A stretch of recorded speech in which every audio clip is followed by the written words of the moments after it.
Hi అండి, అందరికీ నమస్కారం. కార్తీక పురాణం 3వ అధ్యాయం. శివధనస్సు సంపన్న జనకరాజా, శ్రద్ధగా వినుము. మనము చేసిన పాపాలన్నింటినీ నశింపజేయగల శక్తి ఒక కార్తీక మాస వ్రతానికి మాత్రమే ఉంది. కార్తీక మాసంలో విష్ణు సన్నిధిని ఎవరైతే భగవద్గీత పారాయణమును చేస్తారో వారి పాపాలన్నింటినీ కూడా పాము కుబుసములాగా తొలగిపోతాయి. అందులో 10-11 అధ్యాయాలను పారాయణం చేసేవారు వైకుంఠానికి క్షేత్రపాలకులవుతారు. ఎవరైతే కార్తీక మాసంలో తులసి దళాలతో కానీ తెలుపు లేదా నలుపు గన్నేరు పూలతో కానీ విష్ణు పూజను చేస్తారో వాళ్ళు వైకుంఠానికి చేరి విష్ణు సమభోగాలను అనుభవిస్తారు. ఈ కార్తీక మాసంలో హరిహరులెవరి సన్నిధినైనా సరే, ఏ పురాణాన్నైనా సరే ప్రవచించేవారు సర్వకర్మ బంధ విముక్తులవుతారు. కార్తీక మాస శుక్లపక్షంలో వనభోజనము చేసిన వారు పాప విముక్తులై విష్ణుధామాన్ని పొందుతారు. జప, హోమ, పూజ, భోజన, తర్పణ ఫలాలతో పాపి, క్షుద్ర, చండలాది అశౌచవంతులు యొక్క సంభాషణలను వినిన పాపం తుడిచిపెట్టుకుపోతుంది. కాబట్టి మహారాజా, కార్తీక మాస శుక్లపక్షంలో అన్ని రకాల వృక్షాలతో పాటుగా ఉసిరి చెట్టు కూడా ఉన్న తోటలోనే వనభోజనమును ఏర్పాటు చేసుకోవాలి. ఉసిరి చెట్టు కింద సాలగ్రామము నుంచి గంధ పుష్ప క్షాతాదులతో పూజించి యథాశక్తి బ్రాహ్మణులను సహా ఆహ్వానించి గౌరవించి వారితో కలిసి భోజనమును చేయాలి. ఇలాగున కార్తీక మాసములో వన భోజనాన్ని ఎవరైతే నిర్వహిస్తారో వాళ్ళు ఆయా కాలాలలో చేసిన సర్వ పాపాల నుంచి తెమలుకొని విష్ణు లోకాన్ని పొందుతారు. జనక జనాపతి ఈ కార్తీక మహత్యాన్ని భక్తి శ్రద్ధలతో విన్న బ్రాహ్మణుడొకడు దుర్యోధని సంకటము నుంచి రక్షింపబడ్డాడు. ఈ కథ చెబుతాను వినుము. పూర్వం కావేరీ తీరములో దేవశర్మ అనే సద్బ్రాహ్మణుడు ఉండేవాడు. అతనికొక పరమ దుర్మార్గుడైన కుమారుడు కలిగాడు. అతని పేరు దేవదత్తుడు. అతగాడి దుష్ట ప్రవర్తనను గుర్తించిన తండ్రి అతగాడిని పాప విముక్తిని చేయాలని సంకల్పించి, నాయనా, రోజు కార్తీక ప్రాంత స్నానాన్ని ఆచరించు.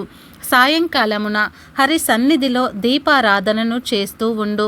ఈ విధంగా కార్తీక వ్రతాన్ని ఆచరించి ధన్యుడివిక అని చెప్తాడు. కానీ దుర్వర్తనుడైన ఆ బ్రాహ్మణ పుత్రుడు తానటువంటి కట్టుకథలను నమ్మనని, కార్తీక వ్రతాన్ని ఆచరించనని తండ్రికి ఎదురు తిరిగాడు.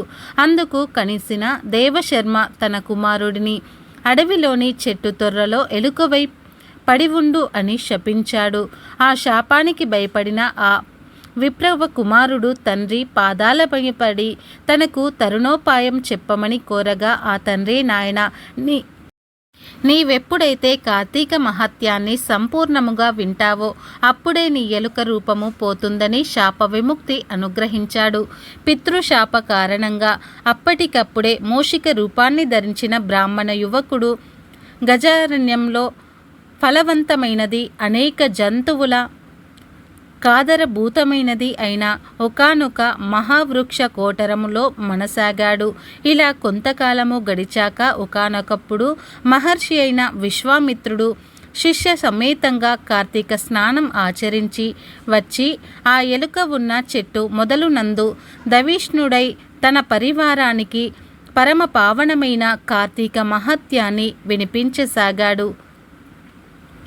ఆ సమయంలో దయాహీనుడు, పాపాల పుట్ట, అడవి జీవాలను హింసించి పొట్ట పోసుకునేవాడు అయిన ఒక కిరాతకుడ ప్రాంతాలకు వచ్చాడు. పుణ్యపురుషులు దర్శనము వలన ఉపకారమే కాని అపకారము ఏనాడు జరగదు. అదే విధముగా విశ్వామిత్రది తపోబృంద దర్శన మాత్రం చేత రవ్వంత పశ్చాత్తాపుడు జ్ఞాని అయిన ఆ కిరాతకుడు వారిని సమీపించి, అయ్యా, మీరు చెప్పుకుంటున్న కథలేమిటి అని వింటుంటే నాకు ఈ కిరాతక జీవితం పట్ల చిరాకు పుడుతున్నది.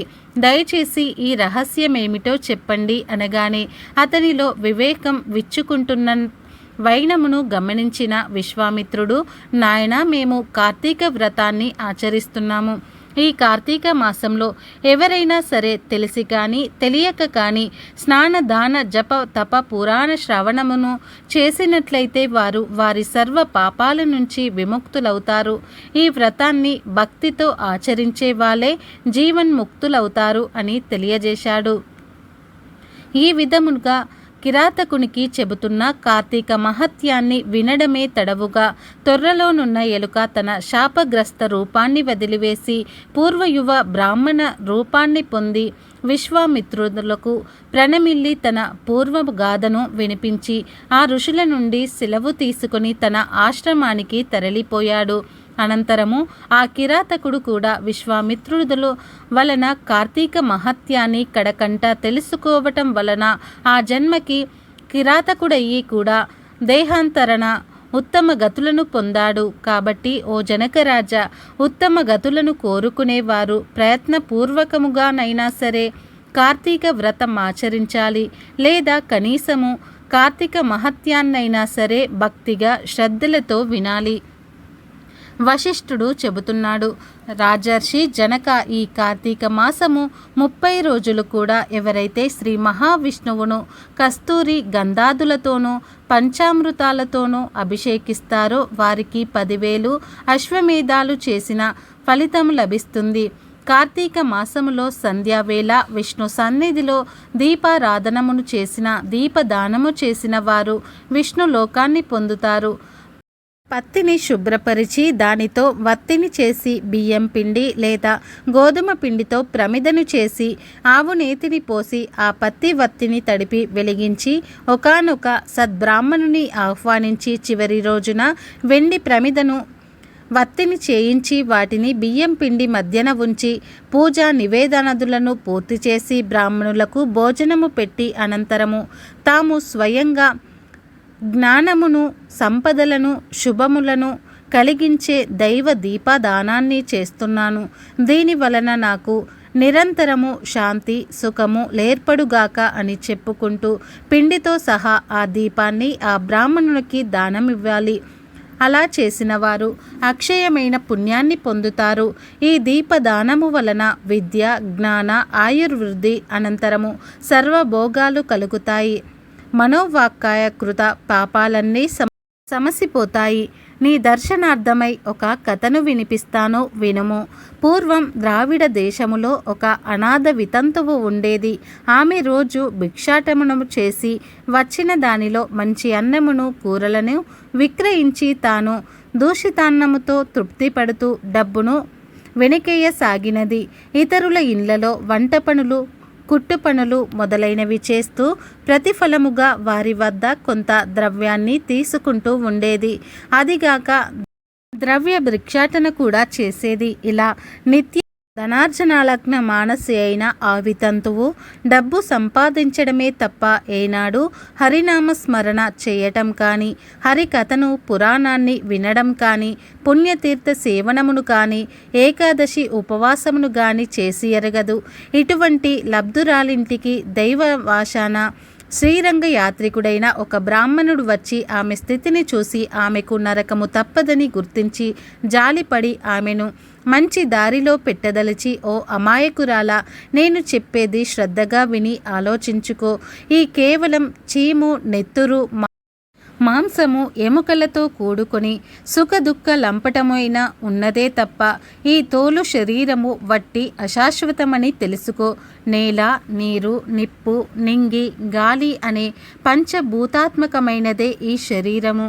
ఈ దేహము నశించగానే ఆ పంచభూతములు కూడా ఇంటి కొప్పు మీద కురిసి నలుదిక్కులకు చెదిరిపోయే వాన నీళ్ళలా చెదిరిపోతాయి. నీటి మీదను నురుగులాంటిది తనువు నిత్యము కాదు, ఇది శాశ్వతమని నమ్మకున్నట్లయితే ఆశల అగ్నిలో పడి మిడతల వలె మసి కావటమే తప్ప మేలనేది లేదు. మోహాన్ని భ్రమలలోనూ వదిలిపెట్టు. దైవముక్కడే శాశ్వతుడని సర్వభూతదయకారుడని గుర్తించు. నిరతము హరి చరణాలనే స్మరించు. కామమంటే కోరిక, కోపమంటే దురాగ్రహం, భయమంటే ఆత్మనాత్మీయ భంగత, లోభమంటే ధనవ్యయ చింత, మోహం అంటే మమతాహంకారాలు ఇటువంటి ఈ ఆరింటిని వదిలిపెట్టు. నా మాట విని ఇక నుంచైనా కార్తీక మాసంలో ప్రాంత స్నానాన్ని ఆచరించు. విష్ణు ప్రీతికై భగవద్వర్పణంగా దీపదానము చెయ్యి. తద్వారా అనేక పాపాల నుంచి రక్షించబడతావు అని హితవు చెప్పి తన దారిన తాను వెళ్ళిపోయాడు.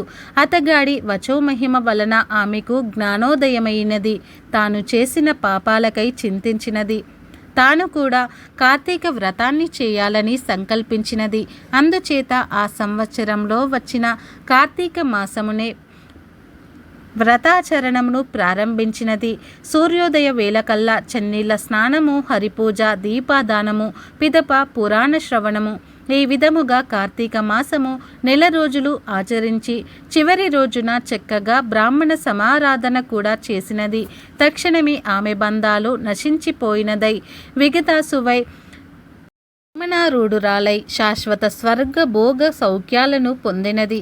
కాబట్టి రాజా, కార్తీక మాసంలో అన్నిటికంటే ప్రధానమైనది దీపదానము. తెలిసి కానీ తెలియక కానీ ఎవరైనా దీపదానము చేస్తున్నారో వారు తమ పాపాలను నశింప చేసుకున్న వారే అవుతారు. దీనిని వినినా చదివినా జన్మ సంసార బంధ విముక్తులై విష్ణు భక్తి పారాయణులవుతారు. ఫ్రెండ్స్, ఈ వీడియో నచ్చితే లైక్ చేయండి, షేర్ చేయండి. అలాగే కామెంట్ బాక్స్లో ఓం నమో నారాయణాయ అని తప్పకుండా కామెంట్ చేయండి.